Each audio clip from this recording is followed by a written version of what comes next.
All So I'm right, live. and we are live with this episode of Wizardly Ramblings. I believe number 8, and this has been one long in the making. I am joined by my booktube big sister Lezlie from the Nerdy Narrative. Lezlie, why don't you introduce yourself to the good people watching? What up, nerds? There you go. That's it. There you go. That's all it's That's needed. it. That's the stream. We'll see y'all later. Thanks for Okay, coming. bye, peace. This is cool. Thanks All for right. coming. And no, I'm just if you want to check out Leslie's stuff, I do have her channel linked in the description box down below, as well as her website where she's got tons of great reviews, and I believe links to your merch as well. Question mark? No, I don't think I have my merch on my website. One of my friends, I'm like slowly moving that stuff from Redbubble to my friend Victoria, who has a Okay. shop called Nerdy Laundry Company. My website's just book reviews because I wanted to have somewhere where I could put my book reviews when I do dedicated videos, put those on there. Something that belongs to me and not some other site that's hosting it. And, just in case they decide to go belly up, I want to have those reviews because I spend about an hour writing my review. It's it's sweet torture and Mm-hmm. agony because I I'm not an author. I don't have this beautiful way of putting my thoughts and opinions into a review that makes sense. So it takes me a while to craft these, and I don't want them going anywhere. So I decided, I'm going to add into my budget having a website where I can just put all of my stuff and I can make it pretty and just no ads on it because I don't know if you've noticed, but Goodreads like starting to put ads across the top, like really Yeah. big, and it's like on the side and stuff. I'm like, no, I want Yeah. something pretty. You want something pretty that you designed, that's all you, and that if YouTube goes belly up, it's there forever. Yeah, well, my husband helped me design it. Well, I mean, hey, I'm he's not been creative. instrumental, and from what you told me, hey, okay, let's get this out in the open. My channel would not be what it was with what it is without you. So Yes, it big would. props to you. You're always willing to help me out, and you're always willing to like bounce ideas off of me, or just let me complain. So And I I give really you appreciate that. my very blunt opinion of when I'm like, don't do that. Yeah, yeah, fair enough. Fair enough. Sometimes I listen, and sometimes I don't. But it's always appreciated anyway. So I was asking before we went live, but because we're now live, I'm going to ask you again. What are you currently reading? Oh gosh. I am on book 8, The Wheel of Time, Path of Daggers. That is a reread for those of you who keep missing that I'm like, this is a reread. And they're like, oh, wait till you get to book so and so. And I'm like, I read this book like 7 or 8 times. I know when I get there. I know what's coming. I've been there. I'm rereading One Piece, the first 23 books, which is, I forget through which chapter, but it's the first arc. And I'm doing this to pass the time away until the live action comes out on August 31st. I'm so excited And for that. I'm dying. I think from the trailers, it looks like they did an absolutely amazing job of casting the perfect person to the characters. I forget the little guy's name that's playing Monkey D. Luffy, but he, like, when I'm reading the the manga, I'm hearing that guy's voice in my head. He just sounds perfect. Oh, I can't wait. And then I'm working on an SPFBO read on my Kindle, Nascent Witch. I'm loving it. Are Absolutely you? loving it. Yeah, I'm going to have a really difficult time choosing my SPFBO one to go forward to Bookborn. Well, we already know that I flew right through mine. It's a secret. It's under lock and key, but she has my semifinalist. Yep. And mum's the word. I'm not telling. Well, send me a book and I'll tell you. Fair enough. Well, apparently there is a lot of love for the nerdy narrative in the comments section. I guess I'm playing second fiddle to you today, but I'm okay with that. It's Oh, because I don't do many live streams. People are like, oh, she's alive this late in the evening? Yes, I'm still awake. Though, we I actually won't lie. Usually by this time, I am fresh out of the shower and I am starting to play in my journal for an hour or so, and then I read until I fall asleep. When you journal, do you use your fountain pens? Oh my gosh. Yes. It is all fountain pen, baby. Well, I do some markers and stickers and stuff and stamps, but it is, oh yeah, I alternate. I use a different pen for each day. Actually, I match the pen's ink to whatever my theme is for the day. So you're going nerdy with it. You're staying on brand. Yeah, I'm a mess. I don't know. I'm crazy. But I'll color coordinate. I'm like, okay, what do I want my washi tape to be? And I'm like, what color's in it? Okay, I'm gonna pick out this marker to use, and then this color fountain pen is ink. This ink will match the theme, and yeah, I'm just. But it's fun. It's sort of playtime for adults, and it just relaxes me. Whatever my day has been, like I've already had a hot shower. I'm sitting there playing in my journal, and it's usually book related. I usually just try to, I don't know, I don't know if y'all be able to see it, but I'll write Oh yeah, down. we're being told that your journal is straight up art. Yeah, I like draw and like put the titles of what I read that day and maybe And a that's all quote. freehand? Oh no, I can't draw for nothing. I got a whole bunch of stuff in here. Let me dump it out. Oh, I thought you These are drew those books. stamps. Oh, No, those no, are no. stamps. Yeah, Okay. these are little stamps that I have and little stickers. I did color the books. If that counts. That does count. But That's yeah, so cool. I love. I'm terrible at art, but I like faking it.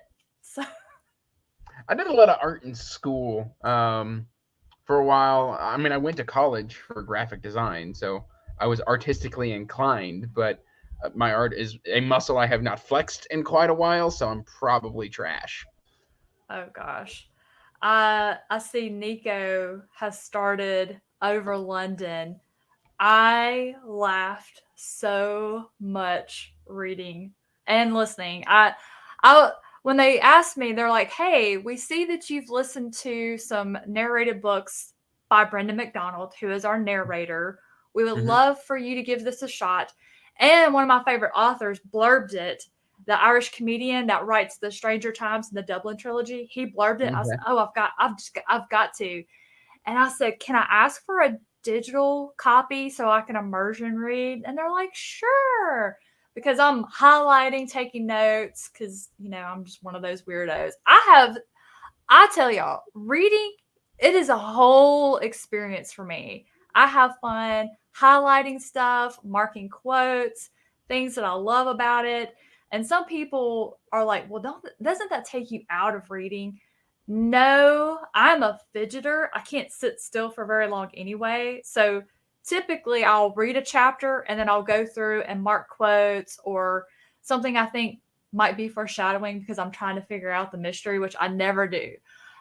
I have guessed the who done it one time, so I think that person made it too easy to guess, or they didn't do a good job at it because I've never solved the mystery. Not, I mean, even when I have reread the mystery, like Nancy Drew ones that I've read a billion times, I still never figured it out. But yeah, I make reading. It's just a whole fun experience for me. I am more of a voracious reader.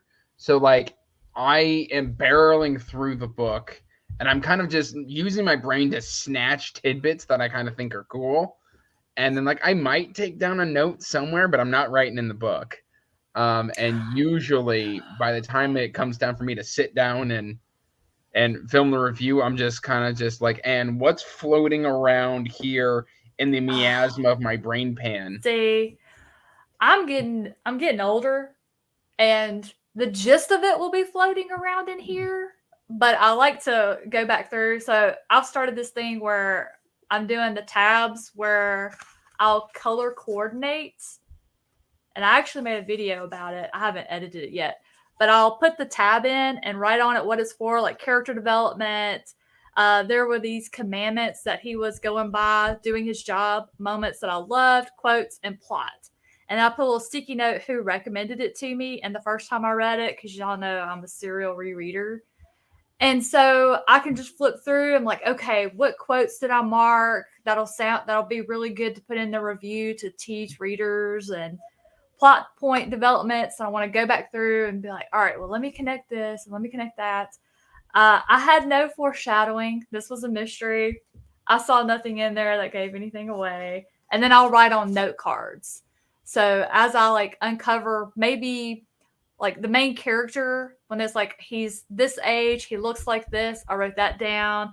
I like to make sure I spell their names right. Any type of like their gender pronouns, all of that I try to make note of. The author took care to write it. I want to make sure I get it right when I'm writing a review about it. And then, but yeah, I can't bring myself to write in my books. I just, no. That's See, not I want to be like that. I would love to be a serial tabber. I have a feeling, though, the second I buy tabs, I'm going to turn my back and my toddler's going to get a hold of them. And she's going to be a giant tab tree. When she's going to tab her little brother. Oh, those two are already fist fighting. So that's a different topic, though. Well, she's a pusher and he's a biter. Yeah. So you can imagine how that gets. Yeah, that doesn't work out well for her if he latches on and she tries to push him, because it's just going to make it worse. I don't know what to tell you. What is this book that Nico is reading? Because I've not heard of it. Over London. It's a brand new first in a series. It's going to be out by Swashbuckler Press, which I believe is also a new imprint over in London. It's a whodunit. It's a fantasy, but it's kind of got steampunk vibes. It's a comedy, but it has a really good mystery in it that's surrounded by all this humor. And how to describe it? So Over London is actually a place. It's over London. It's a floating city. So It's in the air and it's floating over London. And it's about, the main character is Dread Pirate Purple Rain. Yeah, I immediately imagined Prince with a pirate hat on. But I'm picturing a mix between Prince and the Dread Pirate Roberts. Yeah, so she was the most wanted criminal, but she got a pardon from the academic council in exchange for services to the city. So now she's become a privateer, which she has no idea what that means until she gets her first client. And how she gets her first client is because a priest was delivering a sermon of the Church of Vengeful Acquisition, and he explodes. And a seamstress comes to Alex Rain and her crew, and she's like, I need some help. I need y'all to find out what happened to him and, perhaps recover any red satin material you find. And Alex is like, well, why would I find satin around a priest? They're not allowed to wear anything but this coarse linen and wool because it's New Lent. They're not supposed to have any type of comfort or extravagance. And the seamstress is like, well, I got a secret, honey. I make silky pants for all the priests, and I don't need to get found out because then the vengeful queen is going to give me the kitten treatment. You don't want the kitten treatment, and you don't want Big Ivan to give you the carrot. It's so funny. There's so many characters. They build out this whole plot.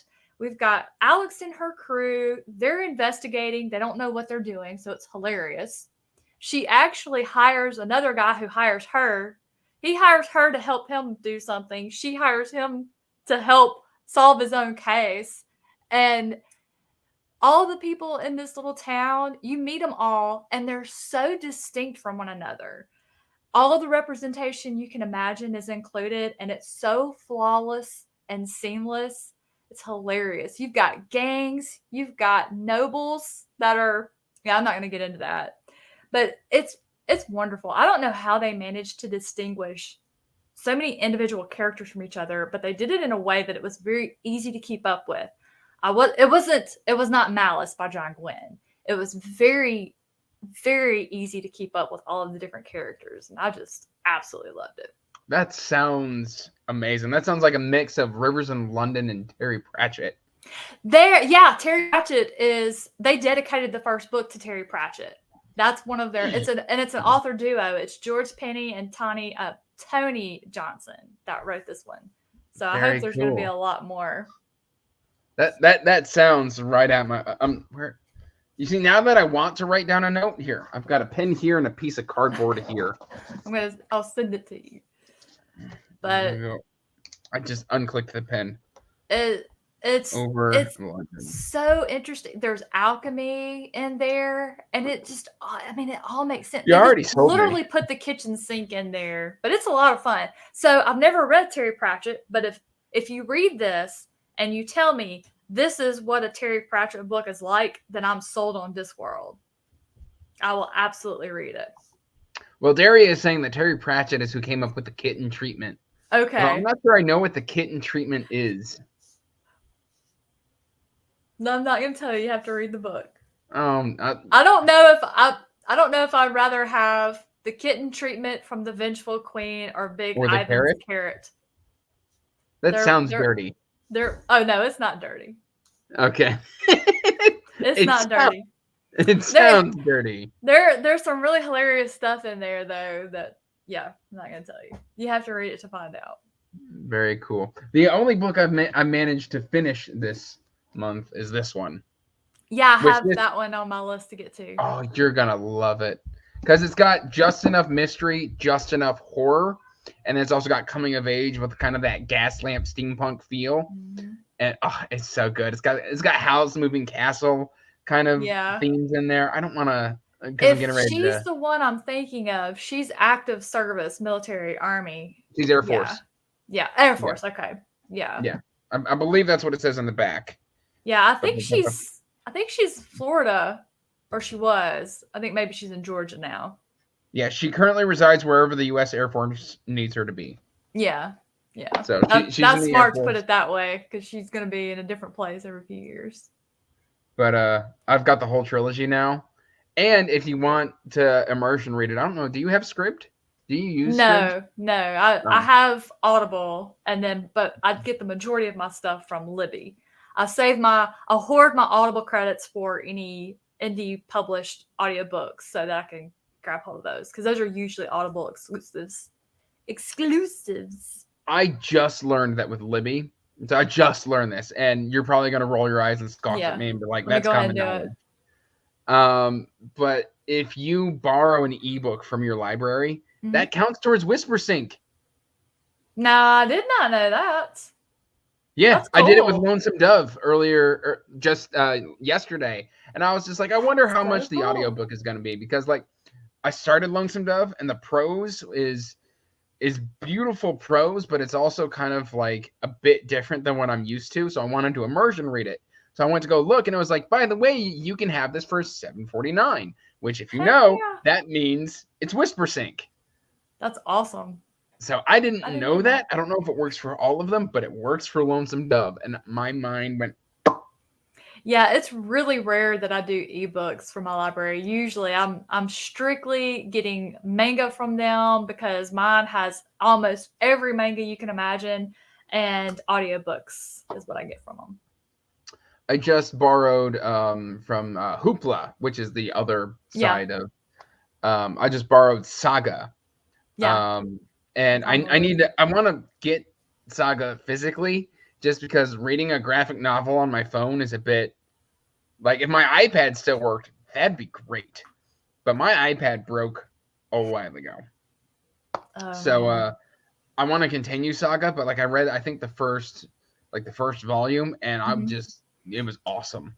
I loved the art style. I loved the themes and the ideas, although I was not expecting it. I should have expected it to be that adult, considering what the cover of volume 1 is. But pretty much all mangas are adults. It definitely. Well, I mean, Berserk caught me off guard. Like everyone was like, "Oh yeah, Berserk's dark." No, Berserk is dark. Mm-hmm. But I'm enjoying it. Other than like One Piece, what is your favorite manga? One Piece is my favorite manga. I would say second favorite is Inuyasha. Um, I really like Tokyo Ghoul, the first series, not the second one. The second one, it's like a different artist wrote that, and it's not good. It's not good. What other manga? Anything by Junji Ito. I I still need to try love. Junji Ito. Oh my Junji gosh. Ito. There we go. Love, love, love Junji Ito. What else do I have over there? His Spiral one. What's that one called? Uzumaki. Yeah, Uzumaki. As soon as that got popular, for some reason, I was like, "Oh, I'm gonna go buy it," and it went out of print. Oh For like no. a limited amount of time. I don't know if it's back in print, but you couldn't find it Yeah, anywhere. I got it from my library. Like my library is awesome. They have just a huge amount of manga. There was only one that I wanted to read that they didn't have. They had not the physical copy. They had it where I could read it on my iPad, but Mine had when I first went re-upped to my library subscription.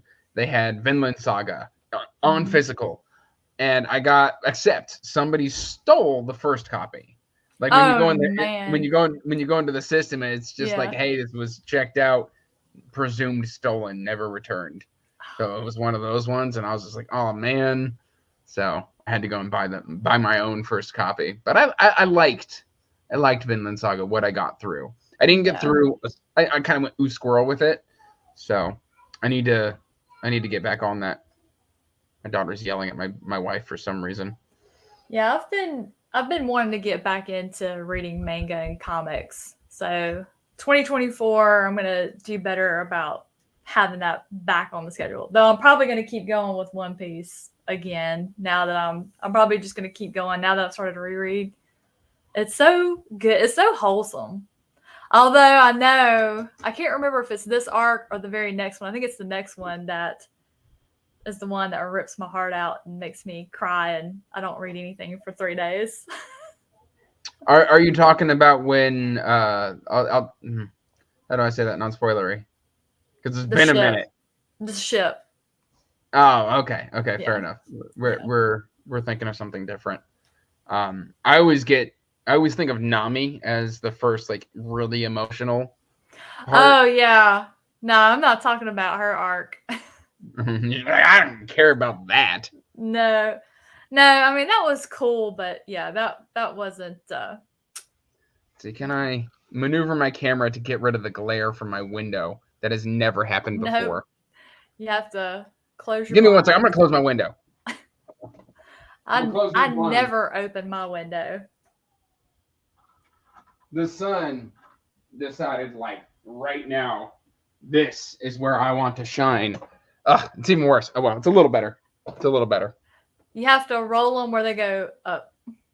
Yeah, it's a little better, but who knows? I'll just do this the entire time and annoy everybody.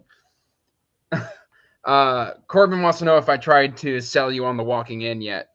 I talked to you a little bit about it before we went live, but Yeah, I was like, so these snippets you're posting, they make no sense. well, okay, and again, they do make some sort of sense if you've read the book, and they're just kind of these little moments, kind of taken non-spoilery and just smushed together and then posted on my channel. So I like them for that, and they're just kind of fun and easy content to do. Although I say easy, getting those, I had to refilm a couple of the one that went live today. I had to refilm like two of them. And it's the first time you've ever seen any portion of my wife in any of my videos. That was today's. You get to just see the hand as she snatches like a chest of gold from me that we bought at like a thrift store for my daughter because she wanted pirate treasure when she saw it. Oh, that's funny. But yeah, no, I'm really loving The Walking In. It's a really really interesting series because it's a lit RPG progression, but it takes some two young women from our time, our world, and then thrusts them into a fantasy setting with levels. So basically, every fantasy reader's dream ever. Exactly. But it also addresses how that can kind of be a nightmare because Oh yeah, yeah. I can immediately think of about 20 things that would suck. Well, but also like from an I'm gonna get Yeah, this go wrong, ahead. Slow it down. anthropological standpoint. It's like major culture shock for these characters because they bring all their preconceptions, all their cultural biases, how the world should be, and then they start interacting with fantasy creatures in a world that doesn't share those values or those beliefs. And it's very interesting getting to see them kind of navigate around that. I loved it. I absolutely loved it. So Andrew is not a vampire. No, Mike, you can clearly see the You're not sun here. I'll sparkling. even get in. Am I smoking? No. No, no smoke. Okay. I am not a vampire. Yeah, the sun said not today. The sun is trying to kill me. I can try and close the other shutter if it is an issue. I can just scream from across the room. Hold on. Can you hear me? Yes, we can. Can you see me? Is that any? You know No. what? I quit. Like nothing, whatever you're doing is not doing anything to the window. It looks like your blinds are open. They are 100% shut right now, which is wild. So, do you turn them so that the slats go up to shoot the sun to the ceiling? Because if you turn them down, they angle down. But if you turn them up, it makes the rays go up. But it literally looks like your blinds are just straight open. I can't win. I give up. I am defeated. What happens if I do this?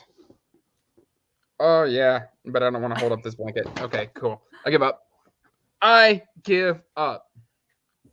You just look like the Wandering Inn does not have stats, so it is considered a light lit RPG. It just basically says, hey, you've leveled. And that's kind of fun.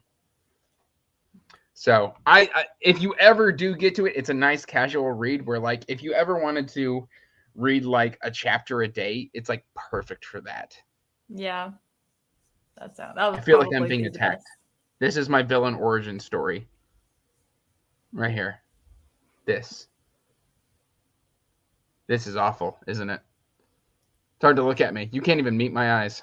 Well, so I'm actually looking into my camera, and my screen where you are is over here. So I just see you moving out of my peripheral. So I'm not bothered at all. I'm just looking into a camera lens. Fair enough.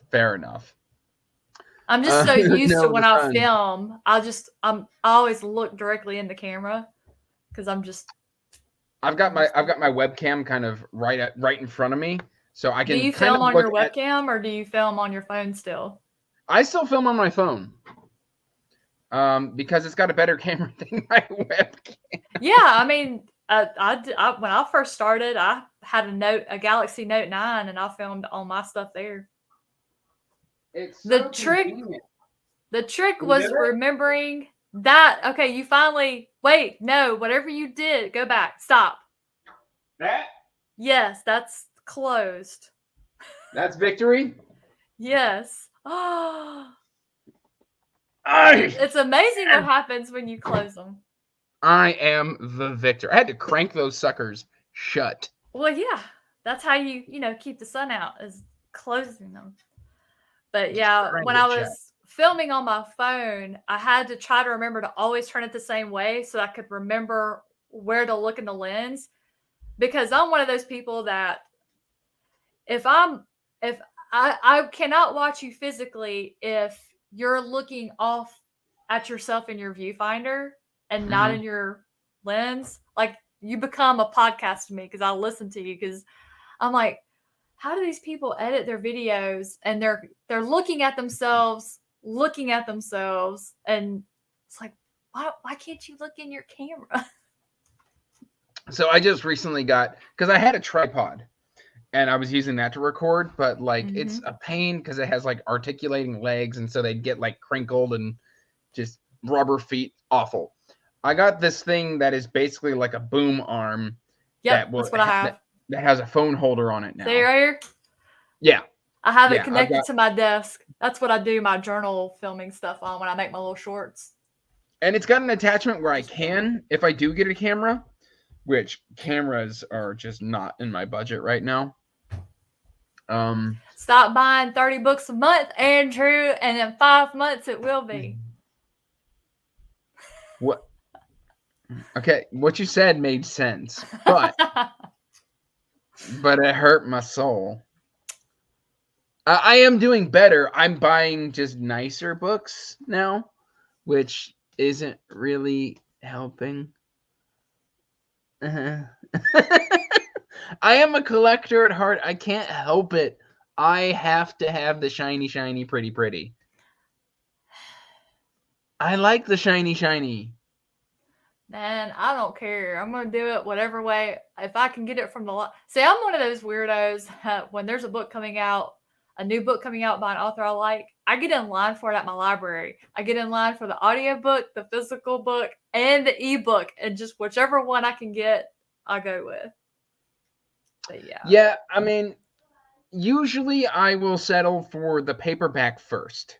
Oh man, so I And love paperbacks. Trade I do like, paperbacks. Mm, so sexy. my wife is a jock. Okay, my wife likes hockey. She's not bookish, so she does not want bookshelves all over this house. So this area that I am in is where I'm allowed to have my collection. So I have to choose either paperback or hardcover. And a lot of the times, if there's a nice like special edition that's coming out, I will unhaul the paperback to make room for Yeah, the hardcover yeah, yeah. because I do space is that. If I finite. get a special or limited edition, I'll usually it depends. If the paperback is gorgeous, then I keep it too. Or if I have some sort of attachment to it, like someone gifted it to me, I keep it because it's special. So This is probably yeah, one of the prettiest paperbacks ever. yeah, I am desperately hoping he writes another one. I know It, he's got material for one. I'm just hoping he writes it. well, I picked that up sorely or completely based off of your recommendation. I heard nobody else talk about it but So you. And yes, John, some authors do send me their books, and you, sir, are an absolute treasure. No, he's not. He just said mass market paperback is the best form of reading, and he is wrong. I mean, listen, his channel name is Hot Take Discussions. So maybe I we should both go refuse. on his channel and discuss this opinion. Yeah, I there's I no like I used discussion. to love mass market paperback, but with getting older and my eyes, I They're just just not can't. comfortable because I don't like breaking spines. My books, I prefer them to look like they've never been read. Same. And when I read a mass market paperback, I'm like having to really acrobat read so I can turn it just so to see into the crack without. The one spine I'm okay that I cracked um, is this one. That one When was that, impossible not to crack. I cracked mine too. yeah, It's, but like I see this crack spine as a fact that I just enjoyed it so much that I got that book was overexcited. amazing. Yeah. I got overexcited and just opened it one day a little too aggressively, and then Yeah. I felt it crease. I was sad in the moment. I was like, you know what? This is a sign of love, though. That book is Yeah. awesome. Yeah, that book was amazing. I loved I it. I can't wait for another one in that series too. So I'm hoping he'll put out another one because he wrote that one mostly in lockdown, yeah, and apparently he's gone back to work, and a lot of his writing time yeah. has evaporated. Well, and he So, said that he writes very slowly and methodically, and I'm like, take your time. oh I will yeah, keep that one, and I will happily reread it before reading a new one. I mean, it's not like I don't have 10,000 things to read in the meantime. Like, it's fine. I'm playing. I'm playing with a makeup sponge. Now you may be wondering, Lezlie, why do you have a makeup sponge on your desk? I have an idea for something I'm going to do with it in my journal. So you're gonna I use had. it for like I'm not telling decoration or you. something. I'm not telling you. But I had this idea, and I'm like, You I gotta bet tell me I now. Okay, could can you do. like direct message me and tell me so that then all the No, viewers you can just know? wait for the I have shorts. to wait like everybody else. Yep. I feel like this is cruel and unusual punishment, Yep. and that's not fair. It'd be okay. So John likes mass market paperbacks because they're comfortable for him to hold, and if it's a comfort issue, I can get behind it. But they're so freaking fat. Like my hand hurts. My wrist hurts. Maybe he's got really strong forearms and big hands. The man was Maybe. built for mass market paperback.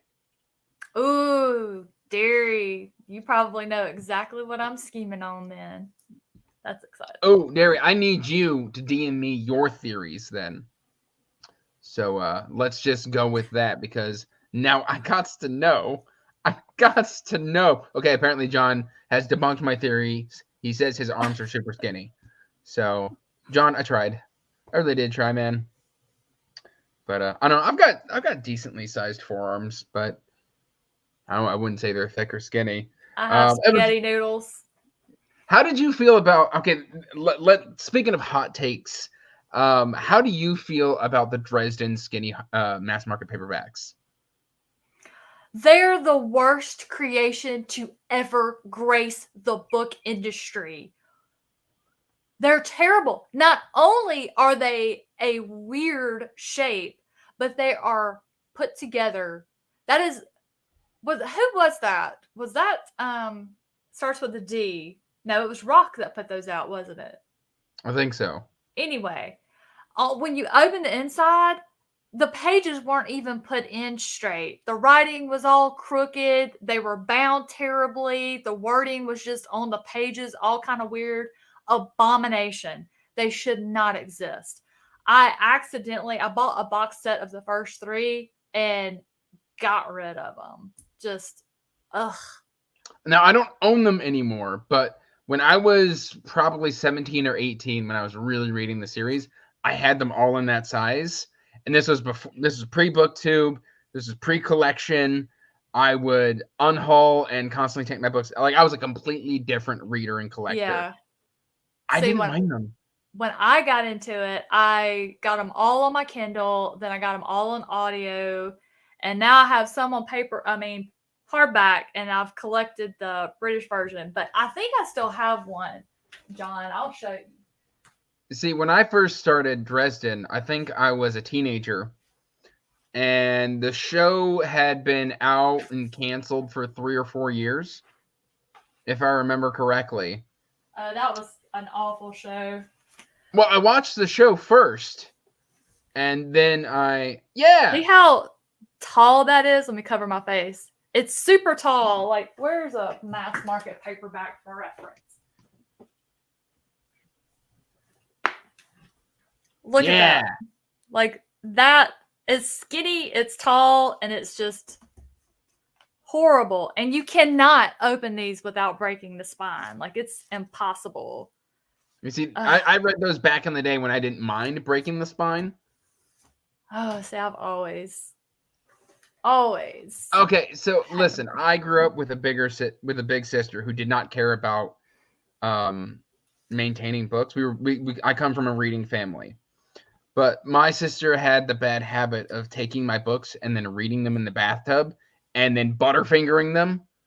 And so, like, I wouldn't know the book was gone, and then it'd just be returned to me after it had been dried out. You know how, like, a dried out wet that would have book goes? happened one time. Oh, no. She kept doing it. That's why I moved out so fast. Yeah, that would have happened one time. I think it probably happened 5 times. And so you just got to develop a callus where you're just like, I don't care about books right now. I would not develop a callus. I would develop a right hook. My dad would have killed me. It's not worth. I can just spend the $9 and go get another one. Nope. No. 5. Yeah, Ryan. It was 5 times too many. But I mean, that was my family. So I obviously treat my books a lot better now. Yeah. They're Mylar wrapped and the spines are unbroken. They're organized by size and author. and Self Pub and Trad Pub and Oh gosh, Publisher. that's more OCD than me. They're by author last name. They're all crazily enough. I'm pretty OCD, but it doesn't bother me that they're different sizes. I Oh, that drives me actually nuts. like it. Like it to me, I'm like, this really looks like a library. This right here And I can find it. drives me bunkers. Yeah. Oh, and now if it was the same series, that's weird. Yeah. It's just like a good quarter. I don't know if you can quite see it. Good quarter of an inch. Yeah, I can see it. Right there. And apparently they're all the same series, but they're different runs of different types of paperback. Like one's the UK paperback and the other's the international UK like paperback. And I was just like, there's a difference? Apparently there is. And like Mark's like, oh yeah, you've got that size. And I was just like, oh, okay. He's like, yeah, that one's out of print. Good luck. I've learned a long time ago to actually look at the measurements. Yeah. Before putting in an order, because I've had altercations with books before. If the Walking Inn ever, did I tell you how long the Walking Inn or the Wandering Inn is? No, you said it was super long. Yeah, it's currently 11 million words. It's currently 3 times longer than the Wheel of Time.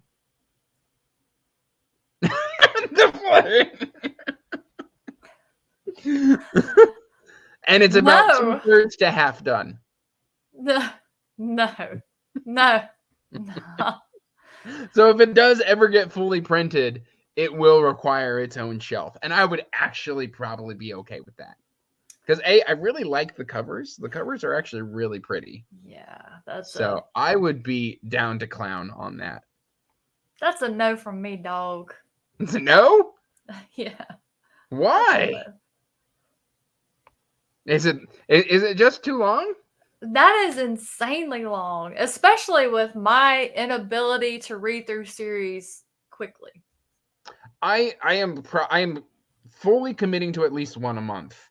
Right now, there's currently 9 volumes out, and one a month is more than likely doable. If I like cut back on some of like the audiobooks I'm doing, which I'm actually okay with because I do a lot of audio and a lot of stuff that I read never gets reviewed. And I would like to slow down a little bit. So a big honkin' series that makes me slow down isn't necessarily a bad thing in my opinion. Yeah. So I can't live without an audiobook. But I listen to it at like 1 speed. Yo, you listen, I can't, my brain can't do it anymore. Like it's weird. So like having a conversation with somebody, normal speed is fine. That my brain has no issues with that. The minute I start and watching TV in a movie is also fine. The minute I put on earbuds and I start listening to somebody talk, I get anxiety and I get anxious. And I'm like, can you pick up the pace a little bit? Well, the majority of time when I'm listening to an audiobook, the most time I spend audiobooking, I'm cleaning house.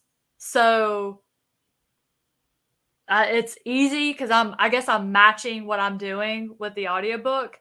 And then the most time spent is when I'm running. And 80% of the time when I'm running in what's called zone 2, which is kind of, they call it your all day long pace. And it's a slower pace. And the other 20% is fast. And that's music. I have to have music for speed work. But I'll run 5 times a week. And 80% of that, in order for me to stay in the correct zone, I have to listen to something that keeps that pace. And an audiobook is with you. Perfect. And also it helps me because I am focused on the book and not my legs going, you don't want to do this anymore. You don't want to do this anymore. Turn around and go home. It's like, oh, cool. I get to run for an hour today. That's an hour worth of listening to my book. So you're a runner. I've always had this issue when running, and I want to pick your brain about it because why not? Let's ramble a little bit. So on a treadmill, I can run 5 miles if I'm conditioned correctly. Mm-hmm. the minute I hit pavement, I'm done in 200 meters. Why? It is Well, my there's a lot of reasons. It's very easy and less impact on your body on a treadmill. You're also in an air conditioned environment. So when you go outside, pavement's also not exactly flat. So your ankles are probably going to be, at least for the first few weeks of doing it, your ankles are going to be a little weak because they're having to try to stabilize you on concrete. But you're also outside, like here. I think the record today, we got up to 112. No, thanks. So I go first thing in the morning when it's about like 80 degrees and lots of humidity. And I have certain paths that I go down because they're fully shaded, but I also take a water bottle. But running indoors for me is the worst form of torture. I like going places. It's much easier for me to go somewhere on a run than run in place, because if I run in place, I'll quit. I just hate doing it, and I have to change my stride on a treadmill too. Okay, so Cal is saying running on grass is better, less hot, less hard impact. I feel like I'm gonna slip, turn an ankle, and like the next time See, I'm I doing a can't. video, I'm just gonna It's relax dangerous down. for me to run on flat pavement because I trip over my own feet all the time. And my husband says if I fall outside running one more time, he's not going to let me run outside anymore. But he's the one that fell and broke his hip. Like, can you really tell me that anymore, sir? I don't think so. He's doing okay though, right? Yeah. I mean, he has hip and knee pain every day, and he will never. He's been trying to get back into running. And if he goes and runs for a day, then he's in too much pain for at least 2 days after to run again. So he's upset about that. So that sucks. Will time and no, it was just It's too bad been of a break. over a year. Yeah, it's been Has it about a been year and a that half. long? Yeah. I guess it was late last year, wasn't it? It was March of 2022.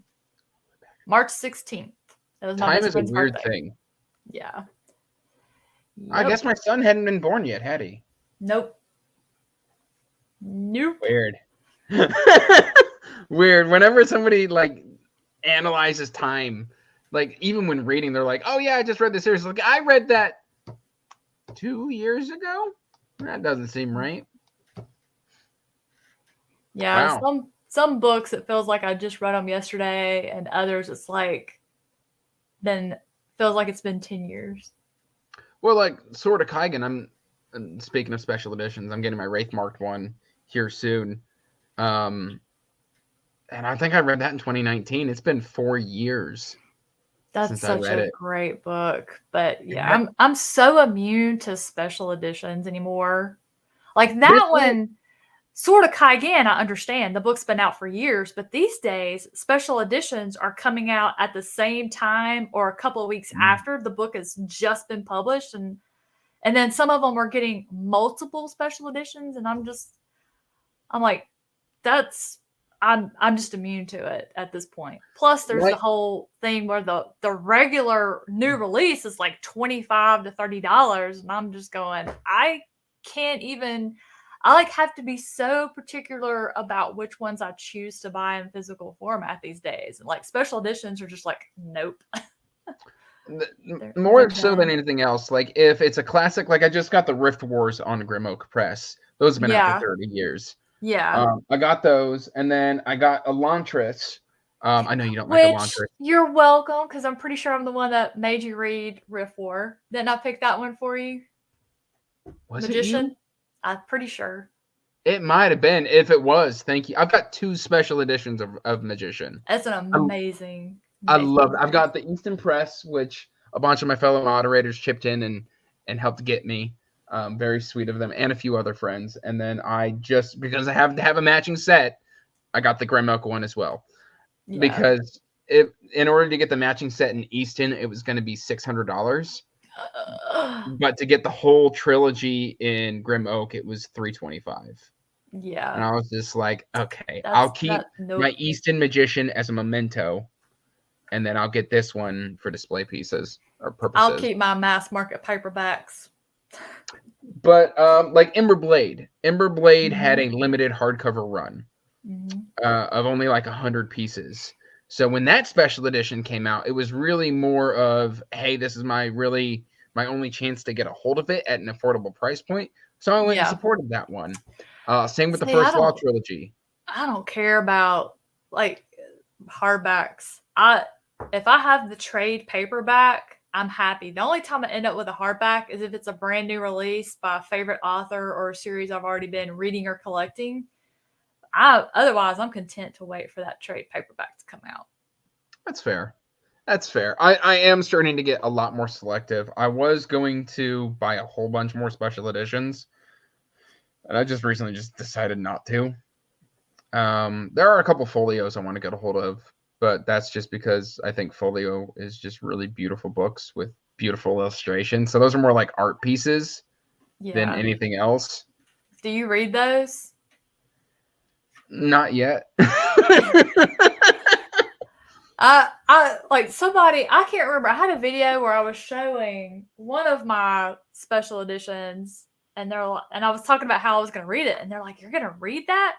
I'm like, "Yes, I'm going to read that. I bought it. I'm going to read that sucker. It's not just something for me to look at. It's going to truly be a treasure that I'm going to enjoy with my eyes." Get to hold it and get to. Although Mhm. this Elantris one, I'm really liking this, but like it comes with a sticker that's like, hey, if you read this physically, you're gonna damage it, and I'm like, Right. okay, Yeah, well, they're just letting you know that you can potentially damage it. I mean, they're the only ones that are nice enough to do that. I'm sure they had to do that because it's like McDonald's has to put a warning on their coffee cups now. I'm sure somebody was like, these pages show damage, and it's like, because I have learned, I am all the time putting lotion on my hands. But when I know I'm about to be in my journal or I'm going to be reading, I'll wash my hands and get all the lotion off because I know the oil is going to get on the pages, yeah. and I'm going to smear in my journal, or I'm going to, you know, put something on a page that's going to make me mad. So, yeah.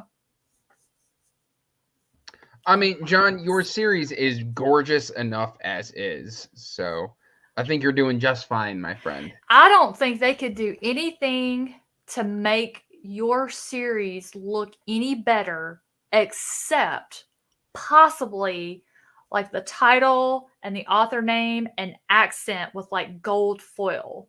Like some of the accents, like maybe like the lightning on Buzzard's Bowl have like an underlining of silver foil going underneath it or something like that.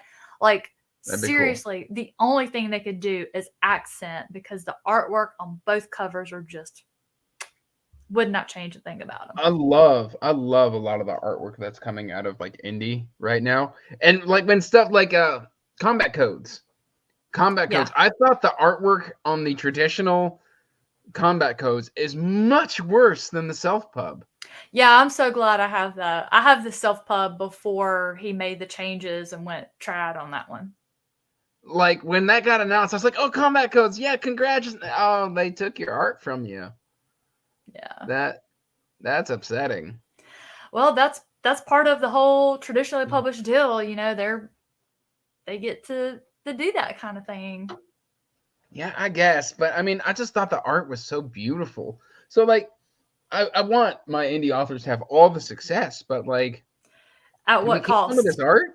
Yeah, I'm pretty positive all of my favorite covers are from indie books, self pub books. Is there anything I can think of? I mean, I'm just kind of doing a quick. I mean, so some of my favorites, although to be fair, this might as well be indie. Where are you? So like, Janny did her own covers. Yeah, So I like like that. that's spectacular. This is also Yeah. older fantasy, but the a lot of the modern releases anymore are kind of just it's not art anymore. Like the whole Tad Williams thing where they went from Michael Whalen to whatever Into the Narrow Dark is. Oh yeah.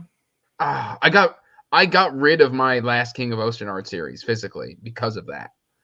I couldn't rationalize it. Like I imagine like you're just reading, you're like, oh, Empire of Brass is beautiful. And then like you read the whole series, you've got these gorgeous art to look at, and you're like, here, have some line art.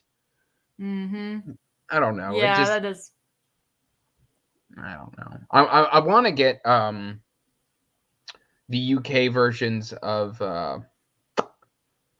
Dandelion Dynasty. That's what it's called. Dandelion Dynasty, like Ken Liu. Oh man, I like the US. I've got the US ones. I like them.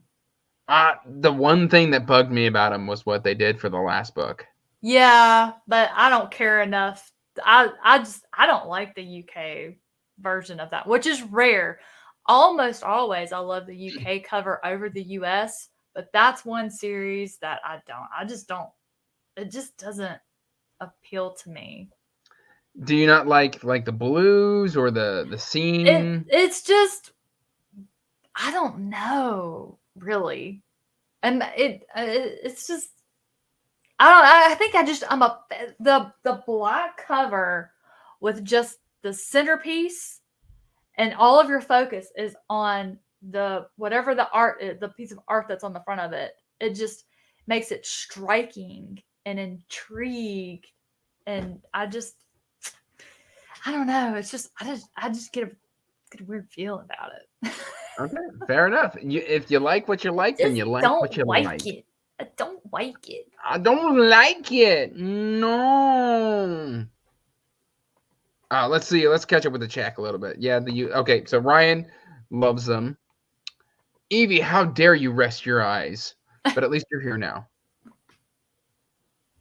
I took a nap to Evie and Chris. Honestly, I wanted to take a nap around 5. I had an MRI today, which is very loud. But yeah, it was interesting. But I've been tired all day because of it. Let's see, Ryan. It varies. UK covers are awesome, but yeah, some US is really catching up. Others are just kind of, I don't know. I like what Angry Robot's doing. I like a lot of what Angry Robot is doing. They've got some amazing covers. Even Steven's new one is really good. Although to make Evie happy, some covers that I really like. I love the cover on these. Yes. Now that is a series I did collect in hardback because I knew I was going to be reading those a ton. Yeah. Every single. That's my favorite of the trilogy right there. I'm reading it this winter. I am saving it because I've been told it's a wintry read. Yeah. But these covers are gorgeous. And so I'm excited. And even though, like, let's just take a second because mine's got this little stamp here, which normally I hate permanent stamps. But I can tell you I've had this for 5 months. I just noticed it because it's so tiny. Well, they blended it in with the cover art. Yeah, like it matches the color of the author name. Yeah. So, I mean, if it's going to be there, at least it's done tastefully. So, I've got no real complaints here. I love this. But, yeah, that's just my nod to Evie. And, yep, I buddy read that for the first time with her. Well, she did a whole read-along. Winter before last, I think. The good thing about my MRI is I didn't know you could listen to music in an MRI anymore. They gave me these big beefy headphones and said, "We've got Spotify. What do you want to listen to?" I was like, "I don't know. Put on the Beatles." That's a choice. Yeah, why not? All right. Well, we are approaching 1 hour here, and it has been a ton of fun. I am so grateful that we finally got to get this done. Again, you were supposed to be around my third or fourth guest ever. Yeah, something happened. I don't remember what it was, and then I was gone for a while, going back home, and then I'm just squirrely. It was my family situation is what initially happened, and I lost a lot of my evening time. But I'm glad we were able to get this done. Yeah, I'm hard to catch up to. It's fine. I want to read at night. Me too. I'm literally going to go read as soon as we get off. So, I'm going to Thank get a you so much for shower. I'm joining going to me. take care of some pups. And then I'm going to curl up with something that I've got going here. Oh, let's do one last question. We've got from Lantern Valley. Question about special editions. What makes them worth it? I'll let you take that one first. For me, it's usually either that's a beloved series, a special book, a favorite. Like I'm talking all time favorite, something I know that I'm gonna hang on to forever and ever and ever. Amen. And I'm going to read it and reread it. I look forward to. It's kind of like the Lord of the Rings special edition that I picked up. It has those fine, like Bible-like quality pages. I'm looking forward to over time rereading that and fluffing those pages from me reading it. If that makes any kind of sense, like I don't know. It's just it has to be special to me for some reason. And I think that's an amazing answer as well. But it has it what makes it worth it is they either did a much better cover, presentation, quality. It has to be an upgrade from what I already own. Like if I have I have 3 or 4 of the Malazan trade paperbacks. They're really hard to find in trade paperback. And Broken Binding's talking about doing a hardback edition next year. I'm interested in that because it would be an opportunity to collect the whole series in a matching set. Probably for going to be a hopefully special under edition. $16,000. Yeah, see, it's got to be at the right price point, which it's probably not. I Subterranean don't want to Press put them out spend at like $400 a pop. Yeah, I don't want to spend my entire book budget on one single solitary book because it's expensive to get it shipped over here for one thing. It's so expensive. I pretty much agree with everything you just said. And like if something's been hard to get a hold of, I like to if there's a special edition of it, like a special reprinting, like I said earlier, my Ember Blades, Well, or it's ooh, she's going. I'll give you a good example. Okay.